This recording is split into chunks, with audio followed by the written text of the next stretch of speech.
Vamos a intentar desmitificar hoy un poco este tema de pruebas de esfuerzo sí, pruebas de esfuerzos no. Hay que tener muy claro qué se quiere de la prueba de esfuerzo antes de hacerla.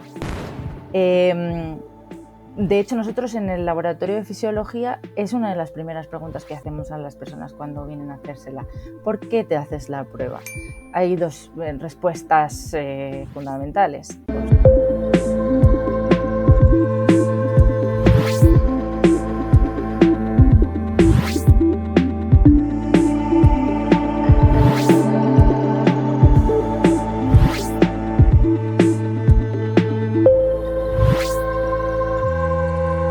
Bienvenido, bienvenida, corredor, corredora, trail runner. Bienvenido una semana más al podcast de estrategas del trail y run. El episodio de hoy forma parte de los 3 episodios que contábamos de las zonas de entrenamiento. Este tercer episodio vamos a contar con una invitada muy especial que se llama María. Ella es médico de fisiología del esfuerzo, es cardiólogo y su nicho son las pruebas de esfuerzo. Así que no me voy a demorar mucho más y que ella misma sea quien se hace una breve presentación.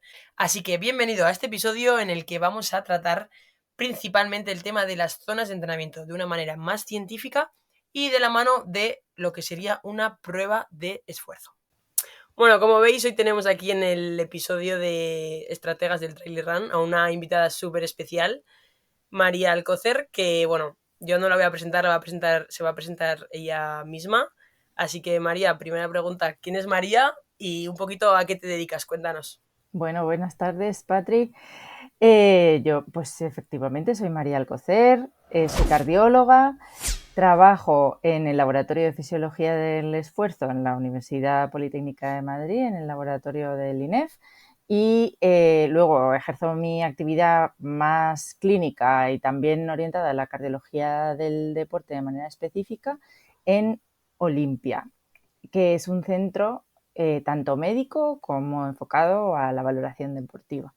¿Quién soy? Pues alguien apasionado del deporte. Yo creo que eso es lo que me ha traído hasta aquí.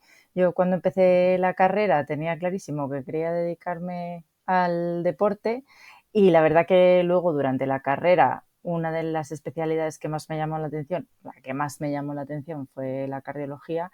Me di cuenta de que existía la manera de aunar esas dos pasiones y trabajar pues en ello y volqué todos mis esfuerzos en conseguirlo y aquí estoy. Qué bueno.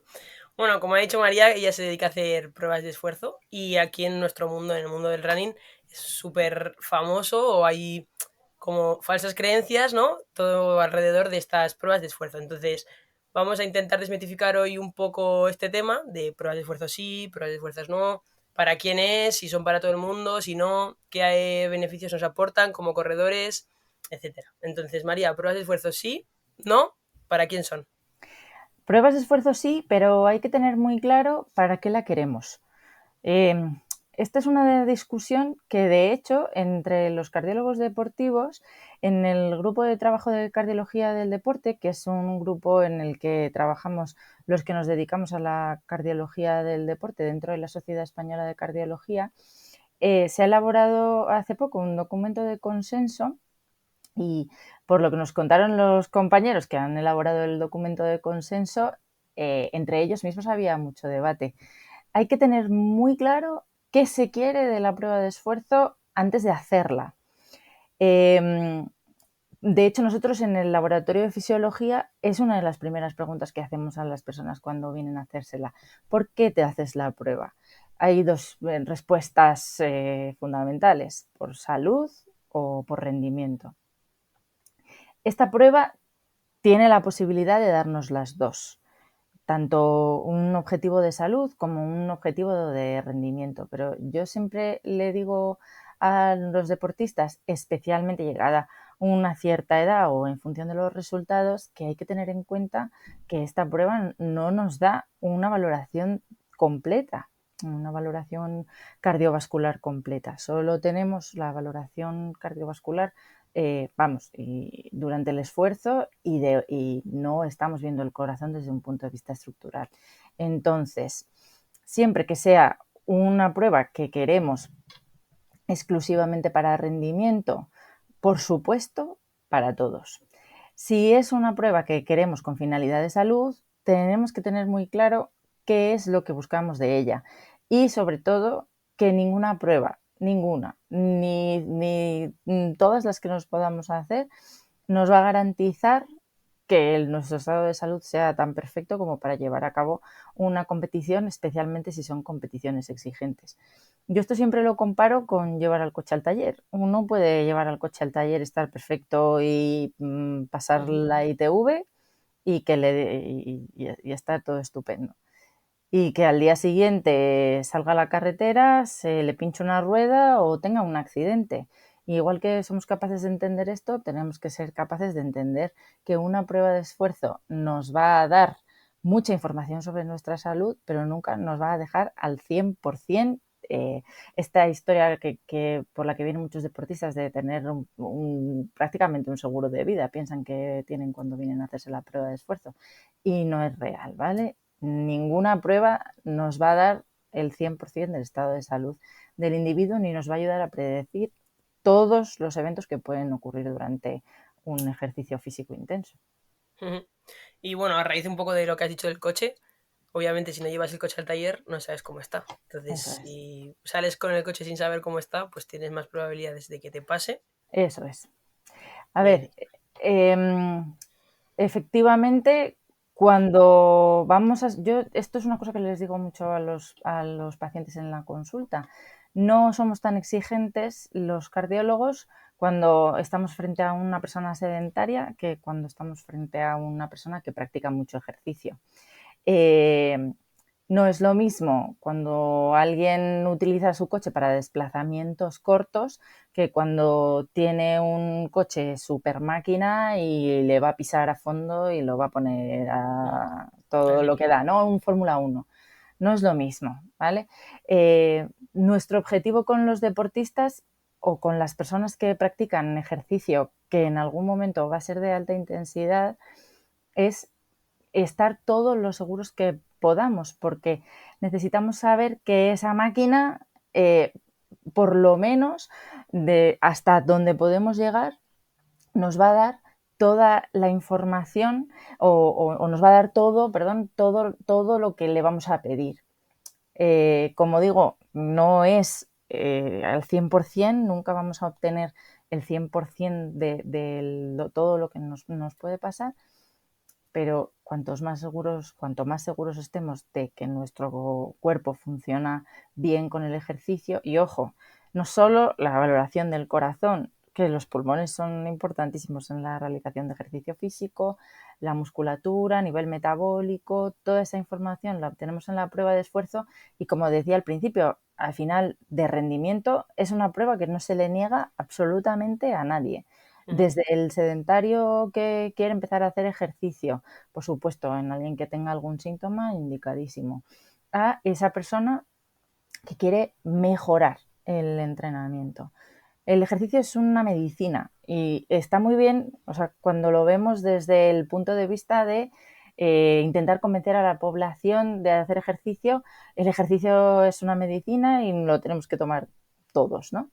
Ya, pues es una medicina que lo es, también tiene sus efectos secundarios. Hacer ejercicio de una manera que no es la mejor para nuestro organismo, sabemos, porque está demostrado en un montón de artículos en la literatura, que a largo plazo puede tener efectos nocivos.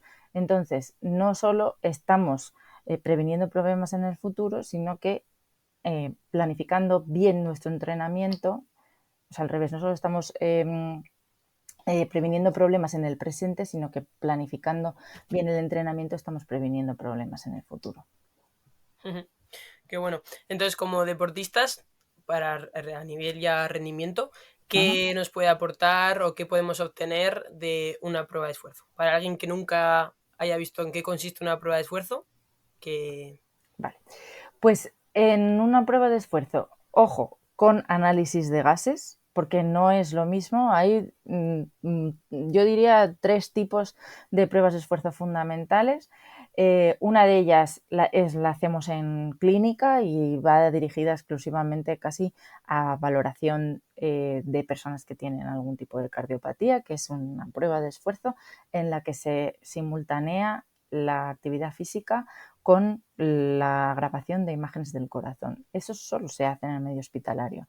Pero en el medio deportivo tenemos dos tipos de pruebas de esfuerzo. Una prueba de esfuerzo convencional que se hace con electrocardiograma y nada más, en la que solo vamos a ver la frecuencia cardíaca y si existe algún tipo de arritmia durante el esfuerzo, y luego la prueba de esfuerzo con análisis de gases, que es la única que debería hacerse un deportista, porque la otra realmente no tiene ningún sentido.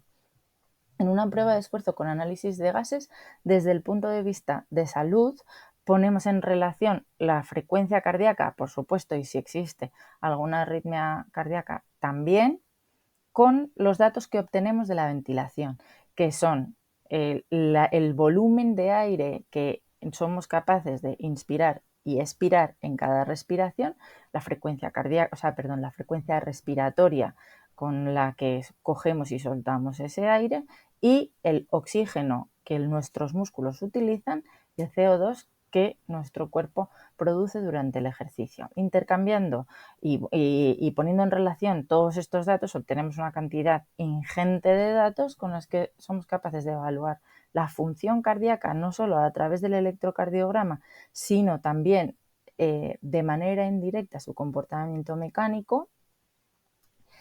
Valoramos la función pulmonar de intercambio gaseoso a nivel pulmonar y la posibilidad de que exista algún tipo de obstrucción al flujo aéreo durante el esfuerzo, y también hacemos una valoración metabólica a través del intercambio de la relación entre el oxígeno que consume nuestro cuerpo y el CO2 que produce sobre los sustratos energéticos que a nivel muscular se están utilizando en cada momento. Y esto es muy importante porque es lo que nos ayuda a establecer los dos umbrales ventilatorios que a su vez, de manera bastante artificial, podemos transformar en las zonas de entrenamiento. Justo eso decíamos en los podcasts anteriores, que las zonas de entrenamiento es algo que ha inventado el ser humano para hacer referencia y que haya como una universalidad a la hora de hablar de entrenamiento, intensidades de entrenamiento. Entonces, explícanos un poco más así qué consiste estos dos umbrales, como dos hitos que hay ahí que dividen las zonas. Bien, pues digamos que si trazáramos una línea ascendente entre el reposo y el máximo esfuerzo, la intensidad iría creciendo durante una prueba de esfuerzo, ¿no? Si partimos del reposo y el último, al final de la línea es el esfuerzo máximo que nuestro cuerpo está haciendo. Al principio, igual que cuando estamos en reposo, nuestro cuerpo intenta ser siempre lo más eficiente que puede. Inicialmente, cuando vamos a intensidades lo suficientemente bajas como para que a nuestros músculos les dé tiempo, tienden a metabolizar o a utilizar como sustrato energético los ácidos grasos, que son moléculas que que almacenan mucha cantidad de energía. ¿Qué pasa? Que son moléculas muy grandes, difíciles de romper, de tal manera que en el momento en el que sobrepasamos esa intensidad a la que al cuerpo no le da tiempo a obtener la energía casi de manera exclusiva, nunca exclusiva, pero casi de manera principal a través de los ácidos grasos, empieza a necesitar que los hidratos de carbono sean una fuente de energía cada vez mayor. Los hidratos de carbono no en forma de fosforilación oxidativa, que es la que nos da también mucha cantidad de energía, sino en el metabolismo no dependiente del oxígeno, ¿no? Entonces empieza a generarse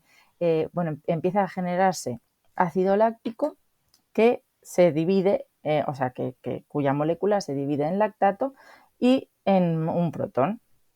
Entonces, los protones acidifican el medio interno y nuestro cuerpo tiene que tamponar esa acidificación del medio interno a través del bicarbonato. Por otro lado, el lactato es utilizado por parte de los músculos del corazón y lavado en el hígado hasta que empieza a producirse de una manera o en una cantidad tan importante que una vez superado ese umbral empieza a acumularse en sangre. Y en el otro lado de la ecuación, donde tenemos el protón o los protones, cuando el sistema buffer, este bicarbonato, empieza a no ser suficiente para tamponar todos los protones que se están generando por la vía no dependiente del oxígeno, del metabolismo de los ácidos grasos, perdón, de los hidratos de carbono, pues empieza a generarse esa acidosis que tenemos que compensar de manera respiratoria.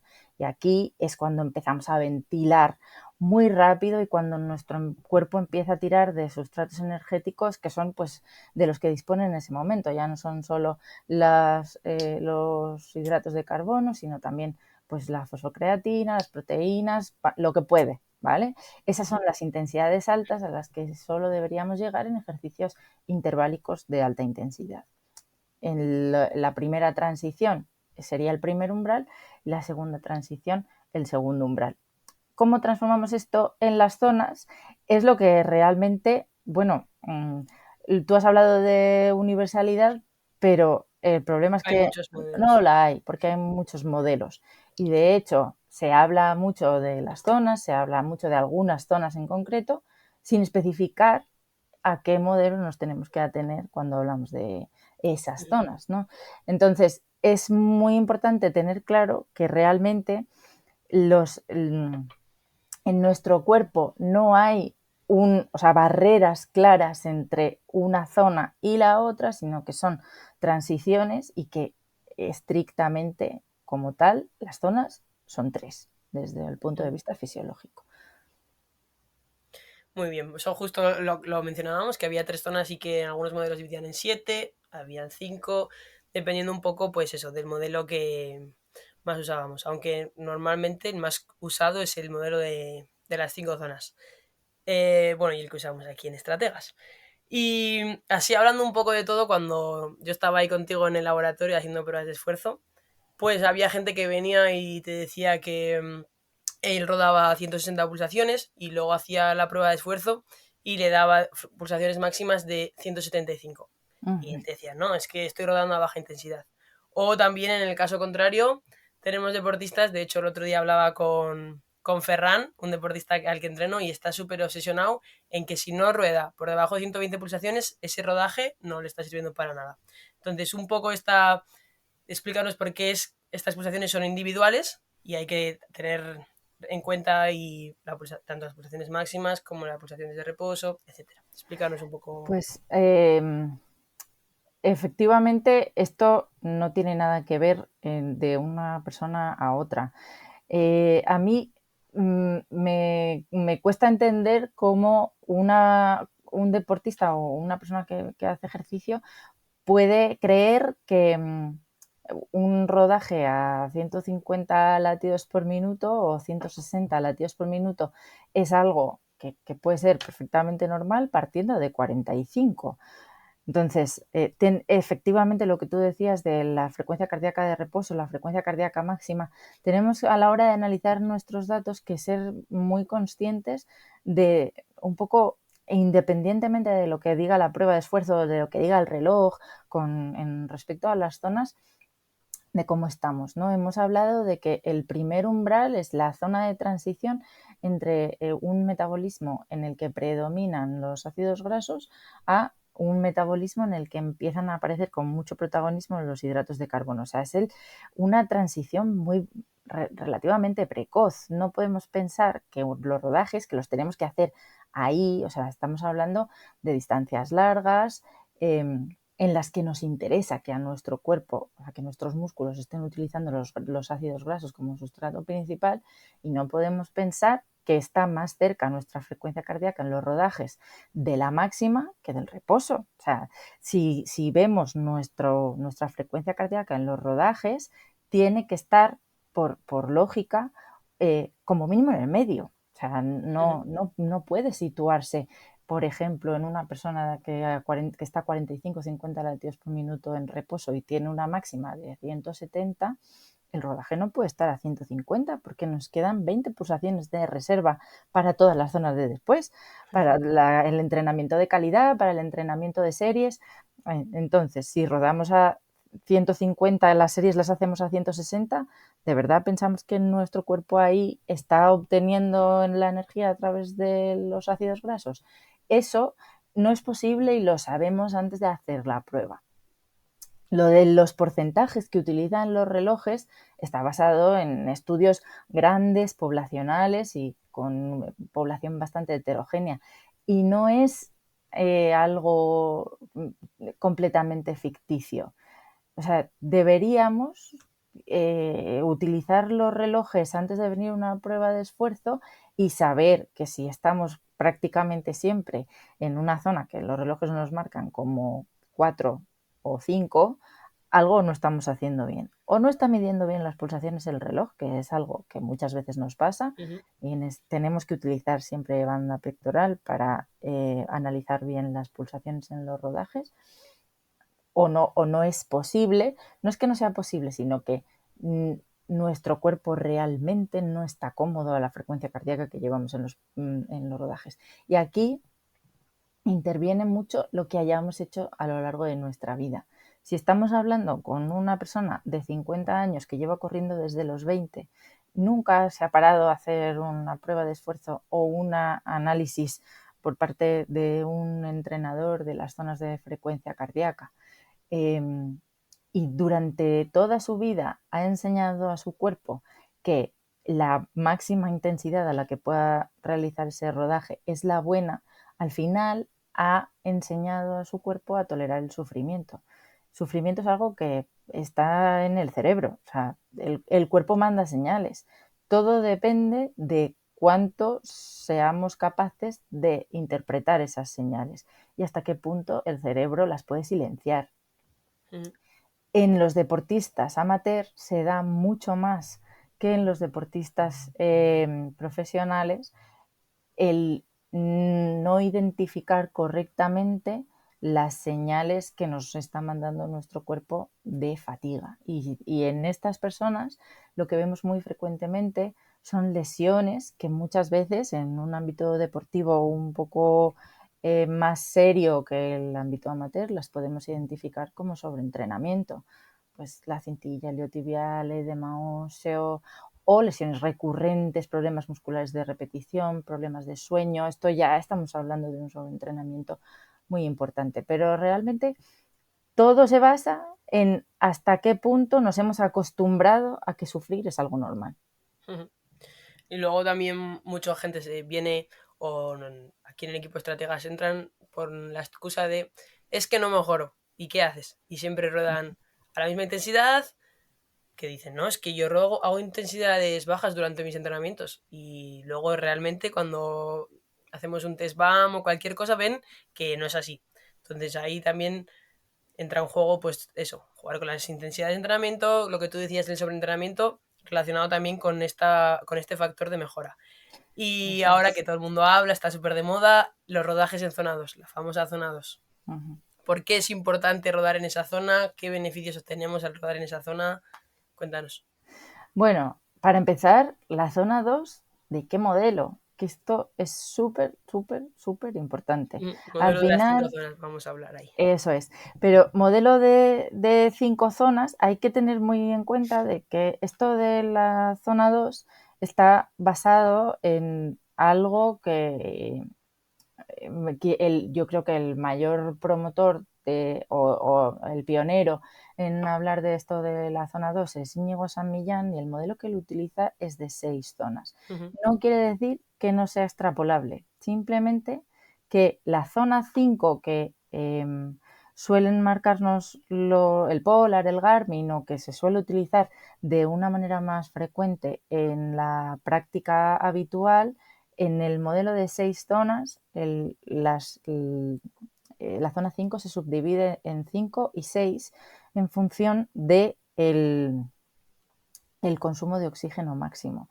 O sea, la zona 5 estaría por debajo del consumo de oxígeno máximo y la zona 6 por encima, ¿vale? Pero eso es muy importante tenerlo en cuenta porque existen zonas en las que hay una zona 0 que es regenerativa y una zona 1 que sería equivalente a la zona 2.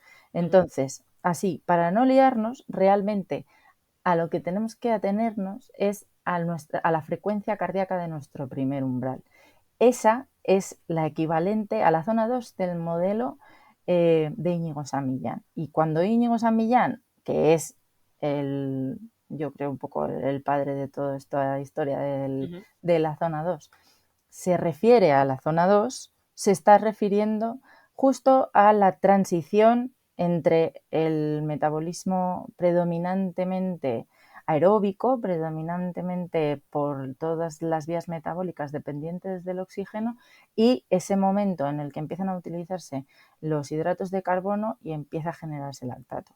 O sea, que tenemos que tener muy en cuenta que la zona 2 tiene una base fisiológica, y esa base fisiológica es el entrenamiento de nuestras mitocondrias.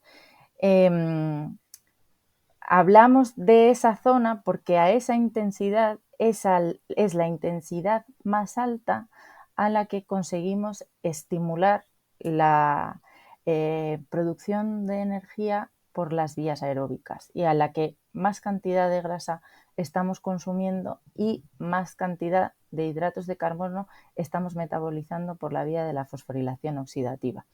De tal manera que prevenimos la producción de lactato y la generación de acidosis, que no es que sean malas ni muchísimo menos, especialmente la producción de lactato no es mala, siempre y cuando tengamos la posibilidad de que nuestro cuerpo siga utilizando el lactato como sustrato energético.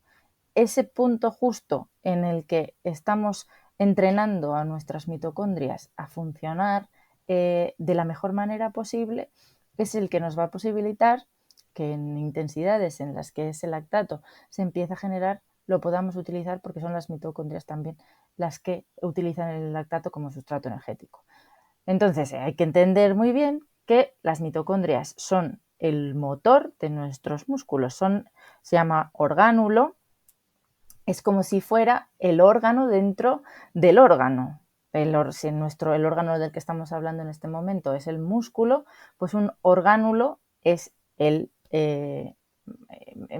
esa parte de la célula que tiene una función concreta, y la parte de la célula que tiene la función concreta de generar la energía son las mitocondrias. Ellas son las que deciden en función de si pueden o no pueden generar energía porque la intensidad de la actividad física sea lo suficientemente lenta como para que a las mitocondrias les dé tiempo a generar energía, las que deciden si el metabolismo se lleva a cabo en la mitocondria o se lleva a cabo en la región extramitocondrial, en el citosol, en el que ya predominantemente el metabolismo no depende de del oxígeno, ¿vale? Entonces, eso lo conseguimos entrenar, o sea, cada adaptación la generamos en el punto máximo en el que en el que estamos utilizando estas vías, ¿no? Entonces, el punto máximo de máximo trabajo de las mitocondrias es esa zona 2, es esa transición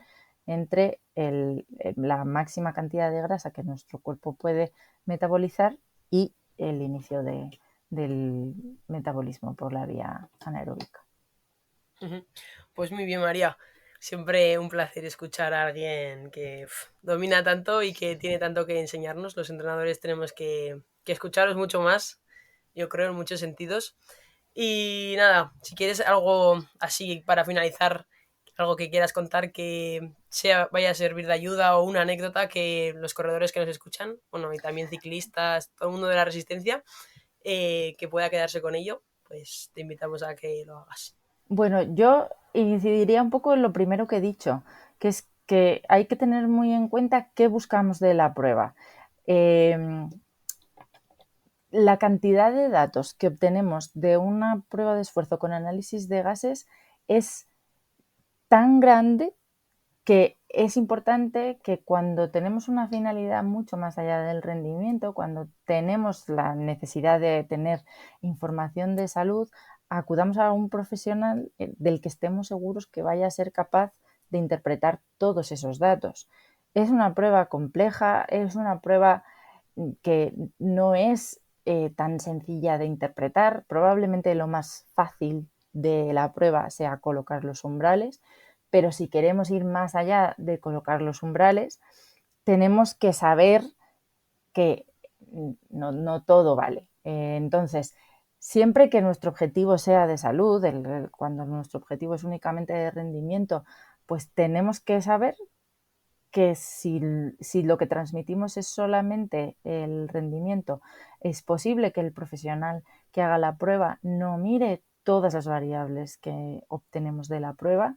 Lo digo porque muchas veces tenemos deportistas que van a diferentes sitios a hacerse la prueba y hay que y muchas veces cuando vienen con nosotros de repente les hablamos de obstrucción dinámica del flujo aéreo, de problemas a nivel respiratorio, de que les baja la saturación y nos preguntan cómo es posible que con todas las pruebas que llevo hechas previamente esto no se haya detectado. Hay que tener muy en cuenta que si solo buscamos rendimiento, el profesional que nos hace la prueba lo más probable es que solo mire rendimiento. Y la cantidad de datos que nos da esta prueba es tan ingente que si de verdad queremos una adecuada interpretación, tenemos que asegurarnos de que el centro al que vamos y el profesional que nos la está haciendo está realmente preparado para obtener toda la información que la prueba nos da. Tal cual. Hay muchos centros que no tienen médico y que el que te hace la prueba de esfuerzo es un entrenador al uso y la prueba de esfuerzo sirve para poner los umbrales porque no... Literal que yo he tenido deportistas que vienen con un papel con la prueba de esfuerzo y solamente los umbrales puestos. Entonces... Y ahí hay que tener en cuenta que, ojo, que si eso es lo que buscamos, perfecto, pero que hay mucha información que estamos dejando de obtener. De hecho, si hay un problema de salud, más probable es que a esa persona que está interpretando esa prueba le pase completamente desapercibido. Que no le podemos exigir a un profesional que no está cualificado para interpretar todos los datos que lo haga. Por eso te decía que hay que tener muy claro lo que se busca. Si solo buscamos rendimiento y vamos a un centro donde hay un entrenador, entonces a esa persona no le podemos echar en cara, entre comillas siempre, que no haya visto algún problema de salud y que las cosas hayan podido pasar desapercibidas. Si queremos los umbrales y solo buscamos eso, pues entonces es perfecto, pero no nos llevemos luego las manos a la cabeza cuando de repente aparezcan cosas y no se hayan visto previamente, pues no se han visto porque no se han buscado. Eso es. Bueno, pues entonces así un poco a modo de conclusión para terminar este episodio, tenemos que tener clarísimo para qué queremos la prueba de esfuerzo y dónde vamos a ir a hacérnosla, buscar un centro que sea consecuente con lo que nosotros tenemos que Eso queremos es. obtener. También todo el tema de las zonas, que nos volvemos locos, que si unas zonas, que si otras. Clarísimamente que hay dos umbrales ventilatorios y que a partir de ahí se establece todos los demás modelos. Que las zonas no son zonas así divididas y estancas, sino que son un continuo que los entrenadores dividimos de una manera más o menos clara, pero que no son zonas que de una zona a la otra cambia estrictamente y que esto de rodar a menos de 125 pulsaciones o a 160 pulsaciones, pues ya lo ha explicado María súper bien, que no tiene ningún sentido establecer así unas bases universales porque no... o unas pulsaciones universales que todo el mundo dice, por debajo de 150, bueno, depende, ¿no? Mm, totalmente. Sí que depende, sí que no somos máquinas. Hemos hablado antes de los coches, pero justamente eso es lo que nos diferencia de las máquinas, que las fórmulas a los seres humanos generalmente no se aplican. Así que eso. No sé si María quiere añadir alguna conclusión más. Nada, todo perfecto, lo has resumido perfectamente. Así que nada, os animamos a que si tenéis alguna duda o algo que os intriga, que nos lo hagáis llegar, que se lo haremos llegar a María y seguro que está encantadísima de responderos. Y que, bueno, aunque una prueba de esfuerzo no te vaya a excluir de nada, pues que nunca está de más tener un control y saber en qué punto y en qué estado nos encontramos. Eso es. Así que nada, un saludo a todos y nos vemos en los próximos episodios. Hasta luego.